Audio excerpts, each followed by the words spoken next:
नमस्कार बंधुरा, आज आमी आपनादेर संगे विभूतिभूषण बंदोपाध्यायेर लेखा एकटी गल्प तुले धरछि। गल्प डाकगाड़ी। गल्प पाठे शालू, कलमे विभूतिभूषण बंदोपाध्याय। एकाकित्व चलार पथे ठीक कत रकम बाधा आसते पारे सेटी आमरा एई गल्प थेकेई जानबो। शुरू हच्छे डाकगाड़ी। एक एक समय राधा भावे कोथाओ बेड़ाइया आसिते पारिले भालो हइतो। आज 6 बछरेर मध्य से एकखाना दुर्गा प्रतिमार मुख पर्यन्त देखे नाई। ए गाये सबाई गरीब, दुर्गोत्सव तो दूरेर कथा, तेमन एकटा जाकेर कोजागरी लक्ष्मी पुजो पर्यन्त हय ना। अवश्य हे गायेर ओई से मेये এই অবস্থার মধ্যেই মানুষ পাইয়াছে বাল্যে সে ভাবিত সর্বত্রই বুঝি এই রকম ব্যাপার। কিন্তু বিয়ের পর বাসুদেবপুর গিয়া রাধা প্রথম বুঝিল তাদের গা অতিহীন অবস্থার গা। গরিব আর বড়লোক তফাৎ কি বুঝিল। বাসুদেবপুর এমন কিছু শহর বাজার জায়গা নয়, গঙ্গার ধারে একখানা বর্ধিষ্ণু গ্রাম এই পর্যন্ত।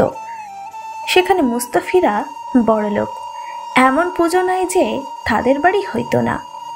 দুর্গোৎসব বলো, শ্যামা পূজা বলো, জগদ্ধাত্রী পূজা বলো, এমনকি রথ পর্যন্ত বছর দিনেক বড় আনন্দেই কাটিয়েছিল সব দিক দিয়াই। তারপর তাহার স্বামী মারা গেল যকৃতের রোগে।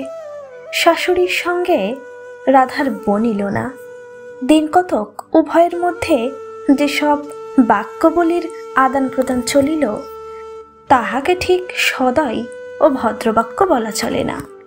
রাধা প্রমাণ করিতে ব্যস্ত হইল তাহার বাবা এত দরিদ্র আজও হয় নাই যে তাহাকে একবেলা এক মুষ্টি আতপ চালের ভাত দিয়া পুষিতে পারিবেন না। ফলে একদিন একটিমাত্র পুটুলি সম্বল করিয়া রাধা তাহার ছোট ভাইয়ের সঙ্গে বাপের বাড়ি আসিয়া পৌঁছালো। ভাইটিকে সে পত্র লিখিয়া আনিয়াছিল। তাহার তরঙ্গ ও ক্যাশ বাক্স শাশুড়ি আটকাইয়া রাখিয়াছিলেন। 6 বছর তারপর কাটিয়া গেল। সে যে বিধবা হইয়া আসিয়া বাপের বাড়ি ঢুকিয়াছে, আর সে হে গ্রাম হইতে বাহির হয় নাই। এই 6 বছরে অনেক কিছু ঘটিয়া গেল তাহাদের সংসারে। বাবা লেখাপড়া ভালো জানেন না। বিশ্বাসদের পাটের আড়তে কাজ করিয়া সামান্য কয়েকটি টাকা পাইতেন। বাবার সে চাকরিটা গেল। রাধার ছোট একটা ভাই গেল মরিয়া। বাবার বাত হইয়া কিছুদিন শয্যাগত থাকিলেন। বাবার সঙ্গে মায়ের মনোমালিন্যের সূত্রপাত হইল। ক্রমে উভয়ের মধ্যেই সামান্য কথায় ঝগড়া বিবাদ শুরু হইতে লাগিল। জমিদার নালিশ করিয়া তাহাদের বড় জমা ক্রোক করিয়া লইল। একঘেয়ে হইয়া পড়িয়াছে দিনগুলো। সেই সংসারের কাজ, সেই গরুর সেবা, সেই রাধা বাড়া, বাবার হাতে পায়ে তেল মালিশ করা, মায়ের দোক্তার পাতা পুড়াইয়া তামাক তৈরি করা। একঘেয়েভাবে চলিতেছে দিনের পর দিন, মাসের পর মাস। আজ সকালে ডোবার ধারে বাসন মাজিতে বসিয়া তাই সে ভাবিতেছিল একবার কোথাও বেড়াইয়া আসিবে। ছোট্ট ডোবাটা চারিপাশে বড় বড় গাছের ছায়ায় ঝোপসে অন্ধকার হইয়া আছে। দুপুরবেলাতেও রোদ পড়ে না। এইটুকু তো ডোবা, এর আবার চারিদিকে 4টি ঘাট, বাঁধানো নয়, কাঁচা ঘাট। দক্ষিণ দিকের জামতলায় জেলে পাড়ার ঘাট, পশ্চিম পাড়ের বেলতলায় নাপিতদের ঘাট, পূব দিকে বামন পাড়ার ঘাট, উত্তর পাড়ে যাদের জমিতে ডোবাটা তাদের ঘাট। তারাও ব্রাহ্মণ, নিজেদের জন্য একটা ঘাট আলাদা করিয়া রাখিয়াছেন। কাহাকেও সেই ঘাটে যাইতে দেন না। সেই বাড়ির ওই সুবি, ভালো নাম সুবিনীতা, তাদের ঘাটে চায়ের পাত্র ধুইতে নামিল। গ্রামের মধ্যে ওরই মধ্যে একটু শৌখিন, চা খাওয়ার অভ্যাস রাখে। সবে কিছুদিন কলকাতায় কাকার বাসায় থাকিয়া করিত। ক্লাস 8 পর্যন্ত পড়িয়া পড়া ছাড়িয়া দিয়া আজ বছরখানেক বাড়িতে বসিয়া আছে। গ্রামের মেয়েদের মধ্যে তার প্রভাব ও প্রতিপত্তি খুবই বেশি, কারণ গ্রামের মধ্যে সেই একমাত্র মেয়ে যে স্কুলের মুখ দেখিয়াছে, তাও আবার কলিকাতায়। সবই দেখিতে মোটামুটি ভালোই রং, উজ্জ্বল শ্যাম, বড় বড় চোখ, একরাশ কোকড়া কোকড়া চুল, সর্বদা ফিটফাট হইয়া থাকে। একটু চালবাজ, 16 বছর বয়সে বিবাহের চেষ্টা চলিতেছে। রাধা সুবি বলিতে একেবারে অজ্ঞান, কিন্তু সুবি তাকে বড় একটা আমলে দেয় না। গরিব ঘরের মেয়ে, 22-23 বছর বয়স, তার উপর বিধবা, এবং লেখাপড়াও তেমন কিছু জানে না। এই অবস্থায় রাধা কি করিয়া আশা করিতে পারে যে সে কলিকাতার স্কুলের ক্লাস 8 পর্যন্ত পড়া মেয়ে সুবীর অন্তরঙ্গ মগলিতে স্থান পাইবে? সে পারে না, বা সে আশা করা তার উচিত নয়। সবিকে জলে নামিতে দেখিয়া রাধার মুখ ঠিক আগ্রহে ও আশায় উজ্জ্বল দেখাইল। সে বলিল, ও সুবি ভাই, তোদের চা খাওয়া হয়ে গেল? সুবি কচুর ঝাড়ের গোড়া হইতে চায়ের পেয়ালা লইয়া জল বুলাইতে বুলাইতে বলিল, হয়নি, মার তো আজ সোমবার, মা খাবে না, শুধু আমি আর যাদু। তাড়াতাড়ি নেই, এইবার গিয়ে জল চড়াবো। সুবি নিজে থেকে কোনো কথা বড় একটা রাধার সঙ্গে বলে না, তবে রাধা যে কথা জিজ্ঞাসা করে ভদ্রভাবে তার উত্তর দেয়। রাধা জানে সুবি সাংসারিক কথাবার্তা বলিতে ভালোবাসে না। পড়াশুনো, গান, ফিল্ম, কবিতা প্রভৃতি তাহার কথাবার্তার বিষয়। কলিকাতায় থাকিয়া তাহার রুচি বদলাইয়া গিয়াছে। রাধা তাহার মন জোগাইতে চলিবার চেষ্টায় বলিল, কাল সন্ধ্যাবেলা তুই এলিনে ভাই?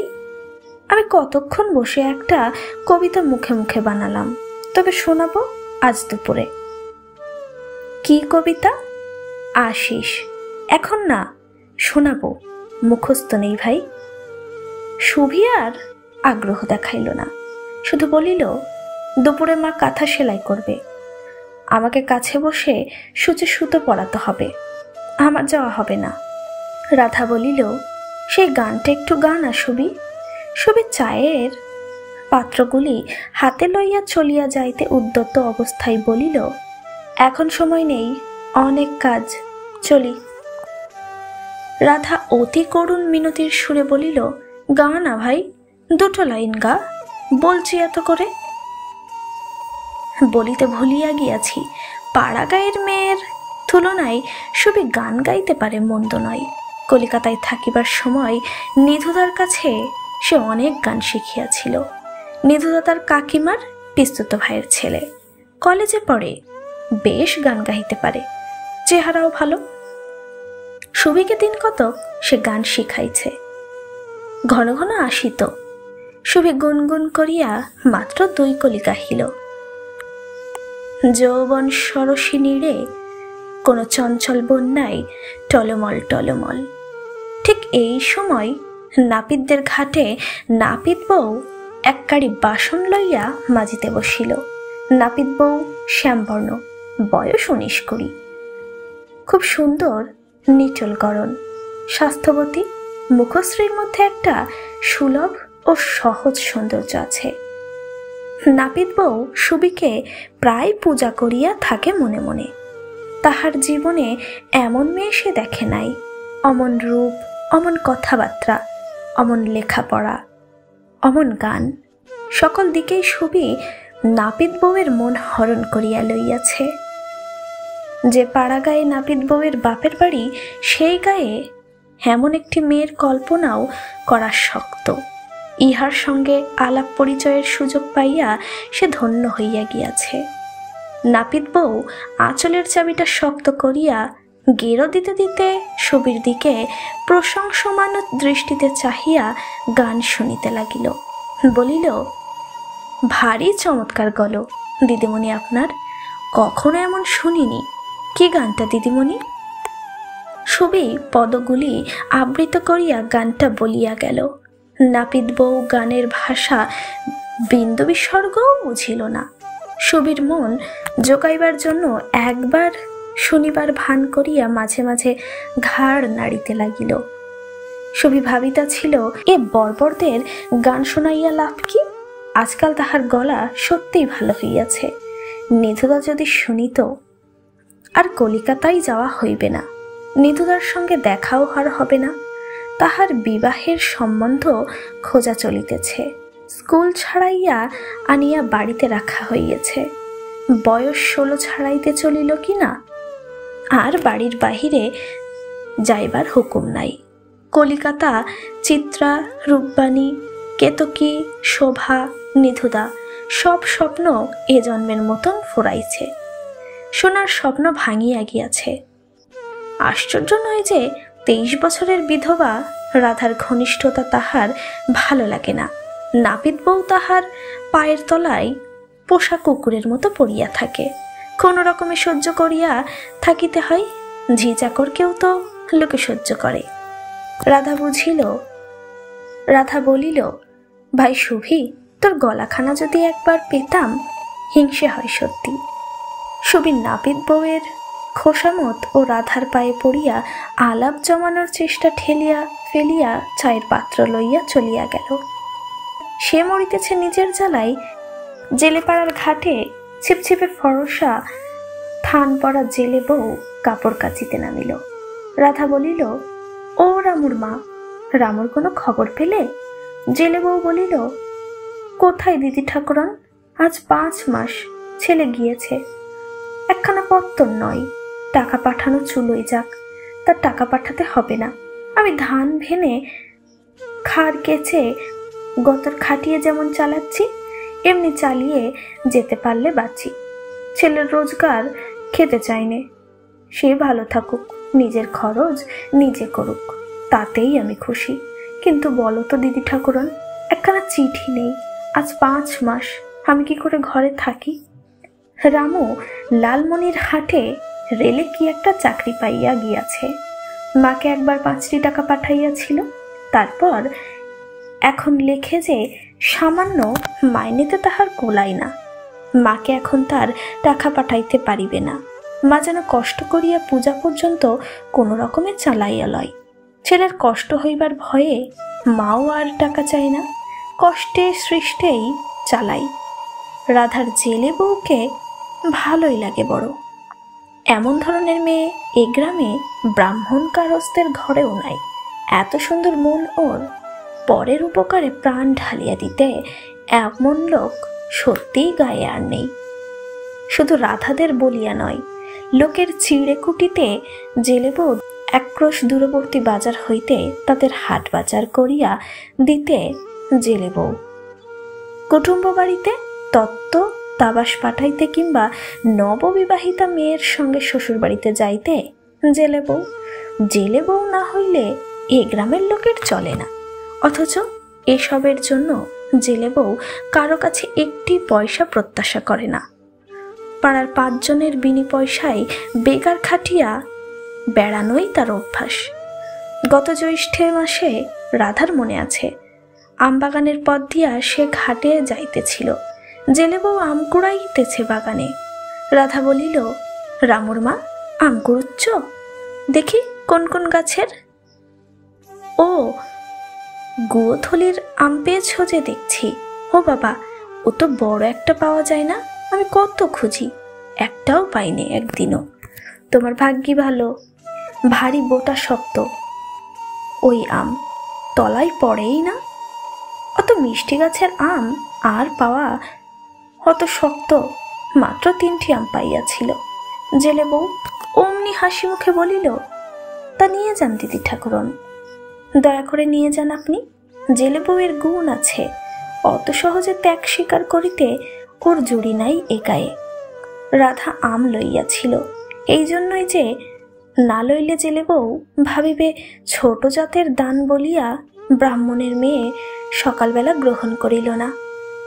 রাধা বলিল, জেলে বউ, আমার সঙ্গে একবার শ্বশুর বাড়ি চল না, অনেক দিন কোথাও বেড়াইনি, ভাবছি দিন কত ঘুরে আসি। জেলে বউ বলিল, যান না দিদি ঠাকুরন, আপনাদের যাওয়ার জায়গা আছে, কেন যাবেন না? শ্বশুর বাড়ি জানোনি তো অনেক দিন, তারা দেখলে খুশি হবেন। সে বিষয়ে রাখার যথেষ্ট সন্দেহ আছে। শাশুড়ি তাকে দুচক্ষে দেখিতে পারে না, তার আধার জানিতে বাকি নাই। তবুও যাইতে যাইতে তরঙ্গ আর ক্যাশ বাক্সটা সেখানে ছাড়িয়ে আসার লাভ কি? সেগুলো আনা দরকার। অমন ভালো তরঙ্গটা। পরদিন বাবা মাকে কথাটা বলতেই বাড়িতে এক পালা ঝগড়া শুরু হইল। রাধার বাবার আদৌ মত নাই সেখানে মেয়ে পাঠাইতে। রাধার মা কিন্তু রাধার দিকে। দুজনে এই লইয়া বাঁধিল ঘোরতর দ্বন্দ্ব। রাধা বাবাকে বলিল, আমি ঘরে আসবো তো বলছি 7 দিনের মধ্যে, নবুকে সঙ্গে নিয়ে যাই। না থাকতে দেয়, আশা তো আমার হাতের মুঠোয়, একঘেয়ে ভালো লাগে না এখানে। রাধার বাবা বলিলেন, এ অপমান সাধু করে কুড়ুবার কি দরকার তোর? তারা কি এই 6 বছরের মধ্যে একখানা পত্র দিয়ে খোঁজ নিয়েছে যে তুমি কেমন আছো?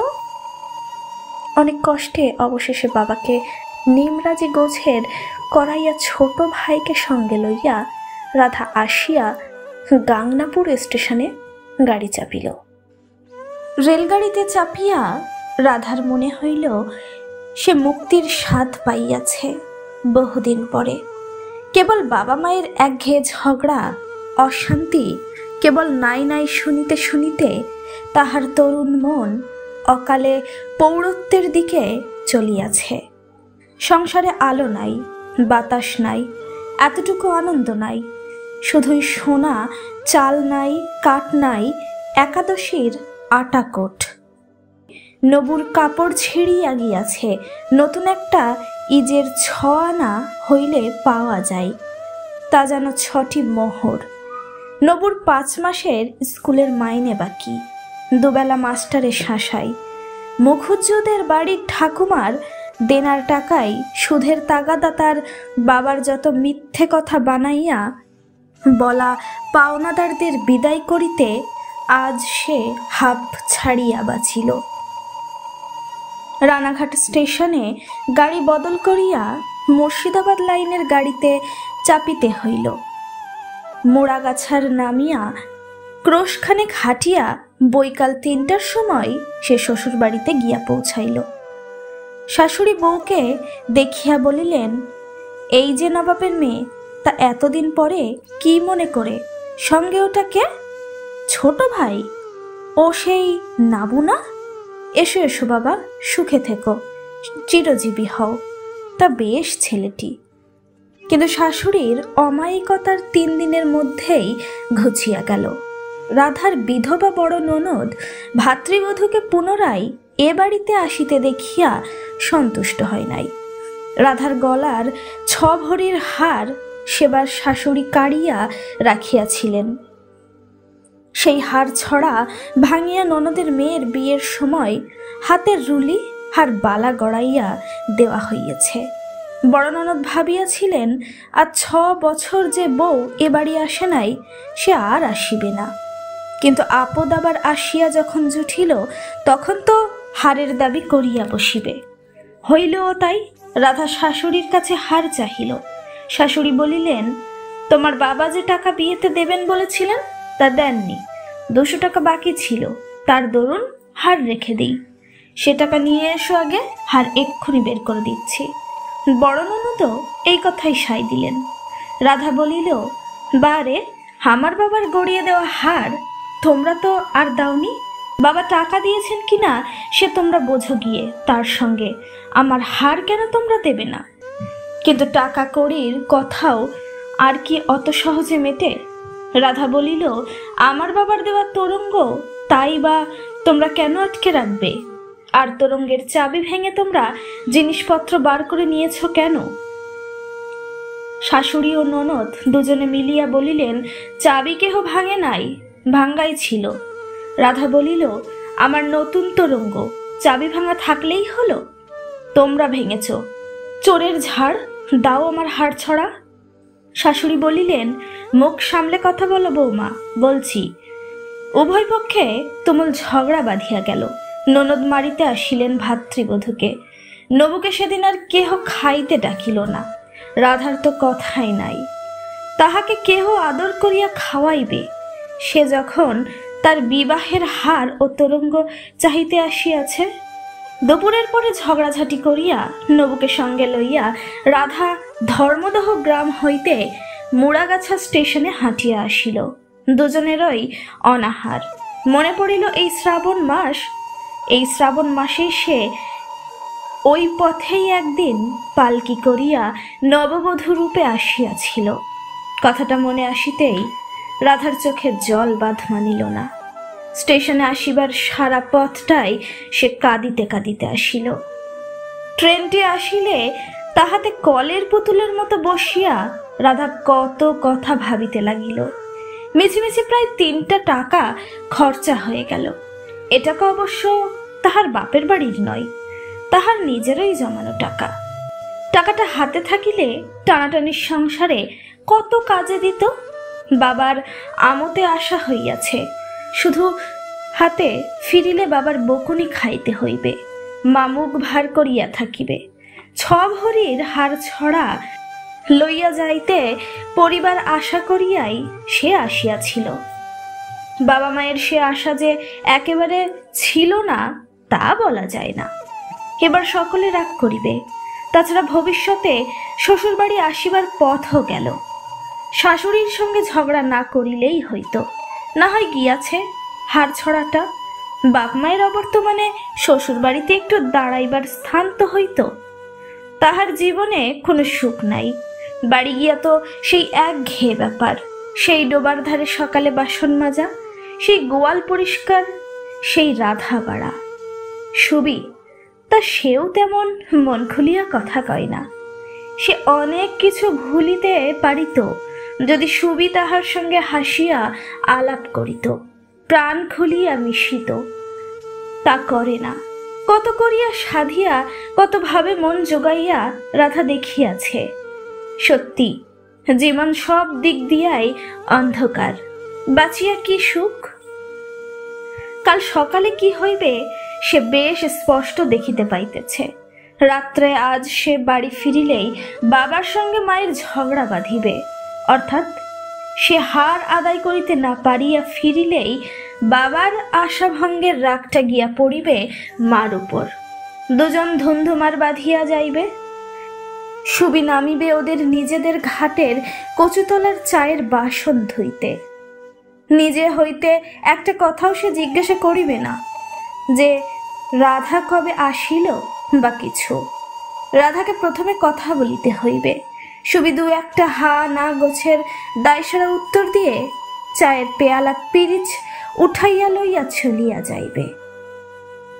যেন বেশিক্ষণ ডোবার ঘাটে দাঁড়াইয়া ওর সঙ্গে কথা বলিলে তার আভিজাত্য খর্ব হইয়া যাইবে। বাসন মাজার পরে ঘাটে যাওয়া, রান্না, খাওয়ানো দাওয়ানো, দুপুরে পান মুখে দিয়াই ছুটিতে হইবে ঘাটে গরুকে জল খাওয়াইতে। সে নদীর ধারের মাঠে যেখানে গরুকে গোছ পুতিয়া রাখিয়া আসা হইয়াছে, সেই সময়টা যা একটু ভালো লাগে। নীল আকাশ, নদীর ধারে কাশ ফুল তোলে, মস্ত জিউলি গাছের গা বাহিয়া সাদা সাদা মোমবাতি ঝরা মোমের মতো আঠা ঝরিয়া পড়ে। হু হু খোলা হাওয়া বয়। ওপারের দেওয়ারের চর হইতে পাট বোঝাই গরুর গাড়ির দল ক্যাচকচ করিতে করিতে ঘাটের পথের রাস্তা দিয়া কোথায় যেন যাই। গরুকে জল দেখাইয়া আসিতে তাহার বড্ড ইচ্ছে করে। সুবিদের বাড়িতে সুবির সঙ্গে বসিয়া একটু আধটু গল্প গুজব করে 2-1খানা বর্ণসূচি পড়িয়া শোনাই, কারণ সে বই পড়িতে জানে না। গান শোনাই, কিন্তু হায় রে দুরাশা, গায়ে পড়িয়া আলাপ জমাইতে গেলে সুবি গভীর ঔদ্দাসের সুরে বলিবে, হ্যাঁ যাই রাধাদি, কত কাজ পড়ে রয়েছে। বিনুর সেই মোজা জোড়াটা বুনতে বুনতে ফেলে রেখেছি, সেটা সম্পূর্ণ শেষ করে ফেলি গিয়ে। বসো তুমি, মার সঙ্গে কথা বলো। তারপর বেলা পড়িয়া যাইবে। রোয়াকে কাস্তে বটি পাতিয়া একরাশ বিচুলি কাটিতে হইবে, গরুকে জাপ খাওয়াইতে। মাঠ হইতে গরু অবশ্য মাই আনে, কারণ এই সময়টা সে কাজে এত ব্যস্ত থাকে যে নদীর ধারের মাঠ হইতে গরু আনিবার সময় তার বড় একটা হয় না। তারপর বাইরের বেড়ার গা হইতে শুকনো কাপড় তুলিতে হইবে, ঘর ঝাট দিতে হইবে, লণ্ঠনে তেল পুড়িয়া কাঁচ মুছিয়া রাখিতে হইবে, গা ধুইয়া আসিতে হইবে, পাতকুয়ার তলায় সাজ জ্বালিয়া বাবার মিছরি মরিচ গরম করিয়া দিয়াই রাত্রের ভাত চড়াইতে হইবে। সকালের খাওয়া দাওয়া সারা হইলে সে নিজে এক মুঠো চাল ভাজা তেল নুন মাখিয়া এক ঘটি জল খাইয়া বাবার পায়ে বাতের তেল মালিশ করিতে বসিবে। এইসব সারিতে রাত 10:30টার গাড়ি গড়গড় করিয়া মাতলার বিলের পুলের উপর দিয়া যাইবার শব্দ পাওয়া যাইবে। তবে দিনের মতো ছুটি, এই চলিবে দিনের পর দিন, 330 দিন। হঠাৎ নবু জানালার বাহিরে হাত বাড়াইয়া আঙ্গুল দিয়া দেখাইয়া বলিল, ওই রানাঘাটের স্টেশন দেখা যাচ্ছে দিদি। রাধার চমক ভাঙিল। সে মুখ বাড়াইয়া দেখিল প্রকাণ্ড ট্রেনটা অজগর সাপের মতো বাকিয়া রেল স্টেশনের নিকটবর্তী হইতেছে। যেখানে তার ইঞ্জিন সেখানে দূরে একটা বাড়ি ও টিনের ছাদ দেওয়া দালান দেখা যাইতেছে। রানাঘাট পৌঁছিয়া গেল ওরা এর মধ্যে। প্ল্যাটফর্মে নামিয়াই নবু বলিল, একখানা পাউরুটি কিনে দাও না দিদি, কি খিদেই পেয়েছে, ডাকবো? আঁচলের গেরো খুলিয়া 3টা পয়সা বাহির করিয়া রাধা ভাইকে একখানা পাউরুটি কিনিয়া দিল। তাহার নিজেরই খুব ক্ষুধা পাইছে, সেও তো সারাদিন কিছু খায় নাই। ভাইকে বলিল, আর কিছু খাবি? এক কাজ কর বরং, চল বাইরের দোকান থেকে আলুর দম কিনে নিই 1 পয়সার, পাউরুটি দিয়ে খা, পেট ভরবে তখন। নবু বলিল, তুমি কিছু খাবে না দিদি? আমি রেলের কাপড়ে কি খাবো? চা খেতে পারি, ওতে দোষ নেই। যা দেখি ওই চা বিক্রি করছে, জেনে আই কত করে নেবে 1 পেয়ালার দাম। নবু জানিয়া আসিয়া বলিল, 1 পেয়ালা চা 4 পয়সা দিদি। ওহ বাবা, 4 পয়সা? তবে থাকবে, মোটে আর 9 পয়সা আছে। বাবার জন্য একখানা পাউরুটি কিনে নিতে হবে। দুধ দিয়ে পাউরুটি খেতে ভালোবাসেন বাবা, মার জন্য কি নেব বলতো? রানাঘাট স্টেশনে দাঁড়াইয়া রাধার মনের দুঃখ অনেকটা চলিয়া গিয়াছে। কত লোকজন, গাড়ি ঘোড়া, দোকান পসার দেখিলে মনে শান্তি পাওয়া যায়। এমন সময়ে প্ল্যাটফর্মে একটা শব্দ উত্থিত হইল। লোকজন, পানওয়ালা পাউরুটিওয়ালা সন্ত্রস্ত হইয়া উঠিল। লোক যে যেখানে ছিল দাঁড়াইয়া উঠিল। রাধা একটি কুলিকে জিজ্ঞাসা করিয়া জানিল, ডাকগাড়ি আসিতেছে, দার্জিলিং মেল। অনেকক্ষণ পরেই সশব্দে বিশাল ট্রেনখানা প্ল্যাটফর্মের ও প্রান্তে প্রবেশ করিল। সঙ্গে সঙ্গে ভিড়, হাঁকাহাঁকি, লোকজনের দৌড়াদৌড়ি, পুরি তরকারি, পান, বিড়ি, সিগারেট, কুলি কুলি এধারাও হই হই ব্যাপার। স্টেশনে সরগরম হইয়া উঠিল। রাধা আর নবু যেখানে দাঁড়াইয়া ছিল তার ওই সামনে ডাকগাড়ির 1ম ও 2য় শ্রেণীর কামরাগুলো থামিল। রাধা অবাক হইয়া চাহিয়া দেখিতে লাগিল। ঝকঝক তকতক করিতেছে কামরাগুলো। কিরকম পুরু চামড়ার গদিয়াটা বেঞ্চি, সাহেব মেম, মোমের পুতুলের মতো তাদের ছেলে মেয়েরা, দামি শাড়ি পরা সুন্দরী বাঙালি বড়লোকের মেয়েরা। সবই কোথায় লাগে এদের কাছে? বেহারারা ট্রের উপর চায়ের জিনিস বসাইয়া ছোটাছুটি করিতেছে। একটি অতি সুন্দর 6-7 বছরের ফ্রক পরা সাহেবের মেয়ে প্ল্যাটফর্মে নামিয়া লাফাইতেছে। তার মা আসিয়া তার হাত ধরিয়া গাড়ির মধ্যে উঠাইতে লইতে লইতে কি বলিল, হিট হিট প্রিং প্রিং। কেমন মজার কথা ওদের, হাসি পাই শুনিলে। সত্যি কি চমৎকার দেখিতে খোকিটা।